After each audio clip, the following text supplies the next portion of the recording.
নিজেকে ভালোবাসো, নিজেকে গড়ো। জীবন কারো জন্য থেমে থাকে না। আর অন্য কেউ এসে তোমার স্বপ্নগুলো গড়ে দেবে এমন আশা করাও বোকামি। তুমি যদি নিজেকে আপন করে নিতে না পারো, তবে অন্য কেউ তোমাকে আপন করবে না। নিজেকে নিয়ে গর্ব করো, নিজের শক্তিকে চিনতে শেখো, নিজের লক্ষ্যের জন্য নিজেই নিজের পথ তৈরি করো। অন্যের মতো হতে গিয়ে নিজের ভবিষ্যৎকে ভুলে যেও না। সমাজের মানদণ্ডে নিজেকে মানিয়ে নেওয়ার চেষ্টা না করে বরং এমন কিছু করো যাতে সমাজ তোমার নাম ধরে চিনতে বাধ্য হয়। সফলতা তোমার নিজস্ব পরিচয় তৈরি করে দেয়, আর এই পরিচয় কেউ তোমাকে দেবে না, সেটা তোমাকেই অর্জন করতে হবে।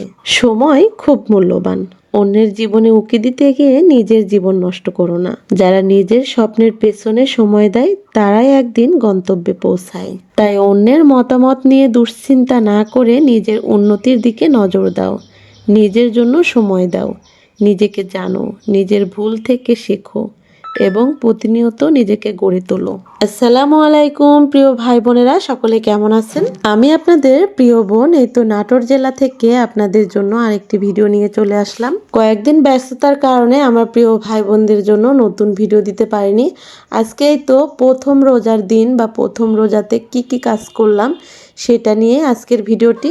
ভোরবেলায় সেহরি খেয়ে দিয়ে নামাজ পড়ে তখন আর শোয়া হয়নি। এই তো আমার প্রিয় ভাই বোনেরা যারা কুমড়ো বড়ি অর্ডার করতেছেন তাদের জন্যই মাসকালাই ডাল পাটায় বেটে আবারও ফেটিয়ে এখন এই তো বড়ি বসানোর জন্য চলে আসছি ছাদে। এখন যেহেতু গরম পড়ে যাচ্ছে, তারপরেও কুমড়ো বড়ি 12 মাসই খাওয়া যায় আর 12 মাসই খেতে ভালো লাগে। আর আমার অনেক প্রিয় ভাই বোনেরা কুমড়ো বড়ির জন্য অর্ডার করতেছেন, তাদের জন্যই প্রতিনিয়ত এভাবে কষ্ট করে কুমড়ো বড়িগুলো বানিয়ে যাচ্ছি। প্রথম রোজার দিন অনেক বেশি রোদের তাপ, আর এই তো রোদে বসে থেকে কুমড়ো বড়িগুলো বসাচ্ছি। তবে আমি তেমন একটা ভালো বসাতে পারি না, চেষ্টা করতেছি। আমার বড় মাকে দিয়ে বসিয়ে নিচ্ছি। এখন যেহেতু রোজার দিন সবাই অনেক বেশি ব্যস্ত থাকবে বা সবারই আসলে রেস্টের প্রয়োজন, সেই জন্য তেমন একটা কাজের জন্য কাউকে পাওয়া যাচ্ছে না। সেই জন্য নিজেই অনেকটা কষ্ট করে এই তো কুমড়ো বড়ির জন্য ডালগুলা বাটছি। পরে পাশের বাড়ির এক বড় মাকে ডেকে এনে একসঙ্গে ফেটিয়েছি আর আরেক বড় মাকে দিয়ে বসিয়ে নিলাম। এদিকে আমি যে চাল কুমড়া মানে পাকা চাল কুমড়ো দিয়ে বড়ি দিছিলাম, অনেক বড় চাল কুমড়া ছিল, অর্ধেকটা দিছি বড়িতে আর অর্ধেকটা ছিল ওইটা আবার কুড়িয়ে রেখে দিচ্ছি, আবার বড়ি বানাবো সেই জন্য। এদিকে আমার মা আর মেয়ে মিলে দুজনে মিলেই মটরশুঁটি বেছে নিচ্ছিল। এগুলো জমি থেকে মানে ক্ষেত থেকে আনা হয়েছে, কিন্তু বাছার সময়ই হচ্ছিল না। আমাদের গ্রামে এখন প্রতিটা জমিতে এরকম মটরশুঁটি হয়ে আছে, আর এই মটরশুঁটিগুলো বিভিন্ন রকম ভাবে যে কোনো কিছু দিয়ে রান্না করলে ভালো লাগে খেতে। এখন তো অনেক মটরশুঁটি পাওয়া যাচ্ছে, তবে কিছুদিন পরে এই মটরশুঁটিগুলোর পাওয়া যাবে না। সেই জন্য ভাবতেছি সংরক্ষণ করে ডিপ ফ্রিজে রেখে দেব।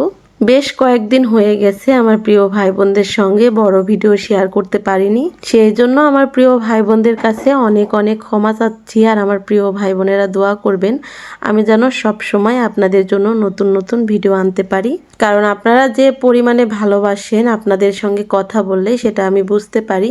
আর এত তাড়াতাড়ি আপনাদের কাছ থেকে যে এত বেশি ভালোবাসা পাবো সেটা কখনোই কল্পনা করতে পারিনি। যারা আমাকে প্রচণ্ড ভালোবাসেন তারা তো একটি লাইক দিতে বা শেয়ার করতে ভুলেন না, তবে যারা ভুলে যান তারা অবশ্যই একটি লাইক বা আমার ভিডিওটি শেয়ার করে দিবেন। অনেকগুলো মটরশুঁটি, এটা বাছতে অনেকটা সময় লাগবে। এদিকে হাসানও বাছতেছিল, আর এই তো দেখুন অনেকগুলোই বাছছি, তবে এখনো সবগুলো বাছা হয়নি। কয়েকদিন থেকে বাড়িতে কয়েকটা চালতা ছিল, সেগুলো আচার দিব দিব করে সময়ই পাচ্ছিলাম না। পরে গতকালকে আমি এই চালতাগুলো কেটে রাতে ভাপ দিয়ে রেখেছি, আর এগুলা আমার এক বড় মাকে দিয়ে পাটাতে ছেঁচে নিছি। এখন শুধু আচারটা বানাবো, আর এই চালতার আচারটা সবার অনেক বেশি পছন্দের। চালতার আচার বানানো কিন্তু অনেকটা ঝামেলা বা অনেকটা সময়ের ব্যাপার। আর এই তো আমাদের খাঁটি সরিষার তেল নিছি আজকের আচারটা বানানোর জন্য। আর এটা হচ্ছে আমার আচারের মশলা, এটাও কিন্তু আমি নিজে হাতেই বানাই। এই তো এটা হচ্ছে খেজুরের ঝোলা গুড়, যে খেজুরের ঝোলা গুড়টা অনেক বেশি মজার, আর আমার প্রিয় ভাই বোনেরা সবাই নিচ্ছেন। আচারটা বানানোর জন্য সরিষা বেটে নিছি, হলুদ লবণ আর হচ্ছে রসুন থেতো করে নিছি। আচারটা বানানোর জন্য সব কিছুই রেডি, এখন শুধু চুলার জালটা ধরিয়ে দিচ্ছি। আমার প্রিয় ভাই বোনেরা যারা আমার ভিডিওগুলো দেখেন তারা তো জানেন যে আমার খাঁটি পণ্যগুলো সবসময় আপনাদেরকে দিয়ে আসতেছি। আখের গুড়, খেজুরের গুড়, সরিষার তেল, হলুদের গুঁড়ো, মরিচের গুঁড়ো আর কুমড়ো বড়ি আর সবকিছুই কিন্তু আমাদের অথেন্টিক একদম খাঁটি পিওর পণ্যগুলো। আমার অন্যান্য ভিডিওগুলো দেখলে অবশ্যই বুঝতে পারবেন যে আমাদের খাঁটি পণ্যগুলো কিভাবে তৈরি করা হচ্ছে। আর সেটা দেখার জন্য অবশ্যই আমার চ্যানেলের ভিডিওগুলো দেখে আসুন। আচারটা বানানোর জন্য সরিষার তেলের তুলনা হয় না, আর এরকম খাঁটি সরিষার তেলের ঘ্রাণ স্বাদ অনেক বেশি। কড়াইয়ে সরিষার তেলটা দেওয়ার পরে দিয়ে দিলাম থেতো করা রসুন। থেতো করা রসুনটা ভাজা হয়ে গেলে কিছু পরিমাণে পাঁচফোড়নটাও একটু ভেজে নিয়ে আর সরিষা বাটাটা দেওয়ার পরে একটু নেড়ে চেড়ে দিয়ে দিলাম ভাপ দিয়ে নেওয়া এই তো থেতো করা চালতাগুলো। এবার দিয়ে দিলাম হলুদ গুঁড়ো ও লবণ। এখন শুধু নাড়াচাড়া করব। আমাদের বাড়িতে ছেলে মেয়েরা আচারের পাগল, আর আমাদের ঘরে সব সময় কোনো না কোনো রকমের আচার থাকেই। ওরা যেমন আচার খেতে পছন্দ করে আর আমি তেমন কিন্তু ভালো করে যে আচারটা তৈরি করা সেটাও পারি, আর সেভাবেই তৈরি করে দিই। আর আচার বানানো অনেক বেশি ধৈর্যের কাজ, কারণ আচারটা একটু সময় নিয়ে আস্তে ধীরে বানালে অনেকটাই খেতে ভালো লাগে। ওদিকে আমি আচার বানাচ্ছি আর এদিকে আমার মা আব্বা দুজনে মিলে যাচ্ছে নাটোর বাজারে বাজার করতে। আর এদিকে আমার ছেলেও যাবে আমার মা আব্বার সঙ্গে। কোথাও যাওয়ার কথা শুনলে বা বেড়ানোর কথা শুনলে হাসান তো আগেই রেডি। রোজার জন্য আগের থেকে কোনো কিছুই রেডি করা হয়নি, যেহেতু অনেকটা ব্যস্ততার মধ্য দিয়েই আসছি। আজকে সব কিছু রেডি করে নেব, সেই জন্য আজকে আরও কাজের চাপটা বেশি হয়ে গেছে। চালতাগুলোকে একটু তেলের মধ্যে ভেজে নিয়ে আমি আবার একটু পানি দিছি যেন চালতাটা আরও বেশি সিদ্ধ আর নরম হয়। পানিটা একদমই কমে আসছে আর এই তো আবারও নাড়াচাড়া করতেছি। চালতার আচার চিনি বা আখের গুড়, খেজুরের গুড় সব দিয়েই করা যায়, তবে আজকে আমি খেজুরের গুড় দিয়ে করব, কারণ খেজুরের গুড়ের স্বাদ সব সময় অনেক অনেক বেশি। আর আমার কাছে তো মনে হয় ঝোলা গুড়ের স্বাদ সব সময় বেশি হয় অন্য গুড়ের চেয়ে। এখন কিন্তু একদমই শীতটা শেষ আর গুড়টা বেশি দিন পাবেন না, তাই তাড়াতাড়ি করে খেজুর গুড়ের জন্য অর্ডার করুন। এই গুড়টা আপনারা নর্মাল ফ্রিজে রেখেও সারা বছর সংরক্ষণ করে খেতে পারবেন। এবারে তো দিয়ে দিচ্ছি আচারের মশলাটা, আর এই আচারের মশলাটা আগের থেকে করাই ছিল, সেই জন্য আজকে আর শেয়ার করা হলো না, কারণ এতটা তাড়াহুড়া নিয়ে কাজ করি অনেক সময় কিন্তু ভিডিও করাই হয় না সেভাবে। আচারটা হয়ে আসতেছে, আমি একটু আবারও সরিষার তেল দিয়ে দিচ্ছি যেন সরিষার তেলে যে একটা ঘ্রাণ সেটা একদমই পাওয়া যায়। নাড়তে চাড়তে আমার আচারটা দেখুন কতটা লোভনীয় একটা কালার এসেছে, আর এই আচারটা সবার কাছে অনেক বেশি মজার লাগবে খেতে। আমাদের পণ্যগুলো আলহামদুলিল্লাহ যারা নিচ্ছেন বা খাচ্ছেন তারা তো আলহামদুলিল্লাহ অনেক বেশি খুশি, আর একবার যারা নিচ্ছেন তারা তো রেগুলার কাস্টমার হয়ে গেছেন আমার। তাই ভাবতেছি আমার প্রিয় ভাই বোনদের জন্য আমার হাতের বিভিন্ন রকম আচার বানিয়েও দিব আপনাদেরকে, কারণ আমার আচারের প্রশংসা আমি সবসময় অনেক বেশি পাই, আর আমার আচারটা আসলে খেতে অনেক বেশি ভালো লাগে। নিজের প্রশংসা নিজে করতেছি না, আসলে সবার কাছে ভালো লাগে সেই জন্যই বলতেছি। আমার আব্বা মা নাটোর বাজার থেকে চলে আসছে, আর এই তো কিছু ফল নিয়ে আসছে আর তরমুজটা নিয়ে আসছে। আনার পরে হাসান বলতেছে কেটে দেওয়ার জন্য। এদিকে তরমুজটা কাটতেছি, দেখি কেমন হয়, পরে দেখতেছি না তরমুজটা অনেক অনেক লাল। আমার আব্বা মা নাটোর বাজারে গিয়ে ওদিক দিয়ে আমার বোনের বাড়িতে গিয়েছিল, কারণ যা যা ফলমূল কিনছে আমার বোনের বাড়িতেও দিয়ে আসছে। কারণ আমাদের আসলে পরিবারে তেমন কেউ নেই, আমাদের যেহেতু ভাই নাই, আমরা দুই বোন, আমরা যা খাই আমার বোনকে সব সময় দিয়ে খাওয়ার চেষ্টা করি আমরা। আর এভাবেই যেন সারা জীবন থাকতে পারি। আমার প্রিয় ভাই বোনেরা আমাদের জন্য দোয়া করবেন। হাসানকে তরমুজটা কেটে দিয়ে এদিকে আমার শরীরটাও অনেক বেশি ক্লান্ত লাগছিল, বিকেলবেলা একটু শুইছিলাম, তারপরে ঘুমিয়ে পড়ছিলাম। এদিকে আমার মা কিন্তু আমাকে আর ডাকে নাই, আমার মা একা একাই রান্না বান্না করা শুরু করে দিছে। এদিকে আমার মা গরুর মাংস রান্না করে আবার রুটি বানাচ্ছে, কারণ আমার আব্বা আবার রুটি খেতে বেশি পছন্দ করে মাংস দিয়ে।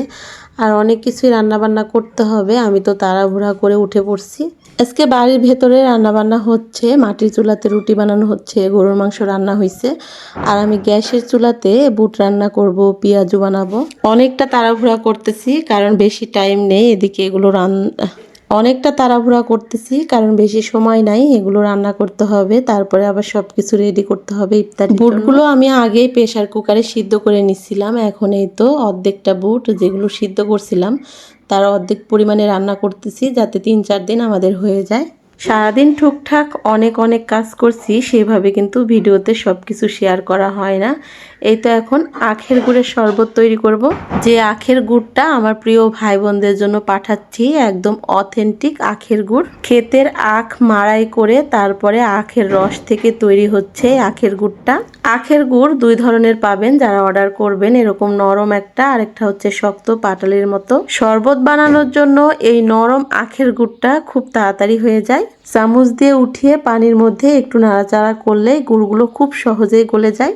এখন এর মধ্যে একটা লেবুর রস চিপে দেব। লেবুর রসটা দেওয়ার কারণে শরবতটা খেতেও ভালো লাগবে আর শরবত থেকে অনেক সুন্দর একটা ঘ্রাণ আসবে।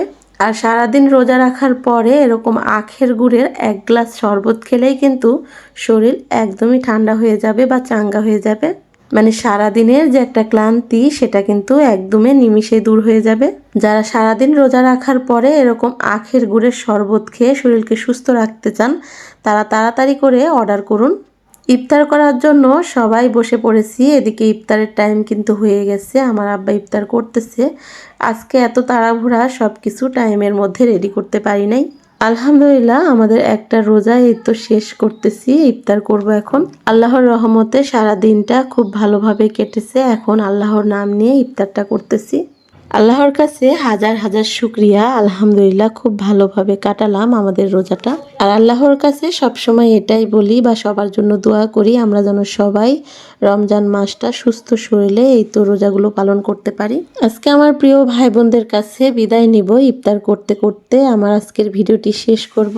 সবাই আমার পরিবারের জন্য দোয়া করবেন, আমিও কিন্তু আপনাদের জন্য দোয়া করি। সব সময় সুস্থ থাকবেন, ভালো থাকবেন। আল্লাহ হাফেজ।